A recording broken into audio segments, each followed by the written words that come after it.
तर रायगडच्या नागोठाणे शहरामधील बाजारपेठेमध्ये पाणी शिरलं। अंबा नदीची पाणी पातळी वाढल्यामुळे पाणी बाजारपेठेमध्ये शिरलं। दुकानामध्ये पाणी शिरल्यामुळे दुकानदारांचं आर्थिक नुकसान झालेलं आहे। थेट माहितीसाठी आपण जाऊयात आमचे प्रतिनिधी विनायक डावरू यांच्याकडे। विनायक, एकूणच रायगडमध्ये आता सध्या काय स्थिती आहे? नागोठाणे शहरामध्ये बाजारपेठेमध्ये पाणी शिरलेलं आपण पाहतो, ओसरलंय का?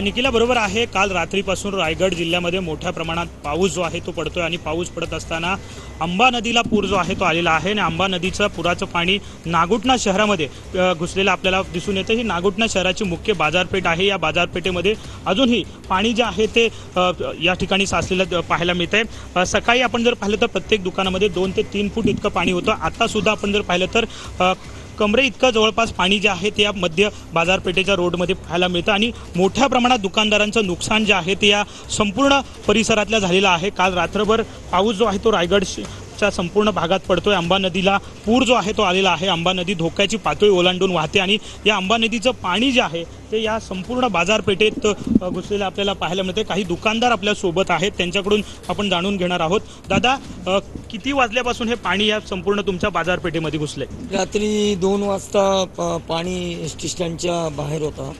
अचानक 1.5 तासामध्ये बाजारात पाण्याने प्रवेश केला आणि पाणी इतका फास्ट आतमध्ये चढत होता, जणू काही 89च्या पुराची आम्हाला आठवण आली।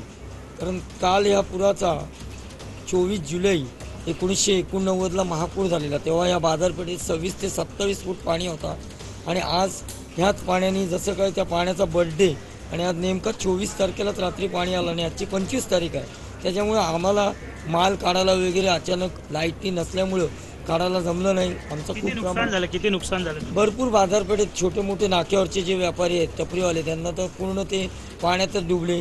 आमच्या बाजारातले जे व्यापारी आहेत त्यांना पण आम्हाला माल उचलायला काय मिळालं नाही। आम्हाला नसल्यामुळं एवढ्या पाण्यामध्ये कोण आम्हाला काय मदत मिळाली? रात्री अपरात्री मदत ही कुठली आलेली नाही। ग्रामपंचायत नागोठण्याची ॲम्ब्युलन्स केली, पोलिसांचं सहकार्य मिळालेलं आहे। आता शासनाची जी मदत आहे ती आता मिळेल की नाही याचं आम्हाला काही ग्वाही आम्ही देऊ शकत नाही। मिळाला पाहिजे कारण एवढं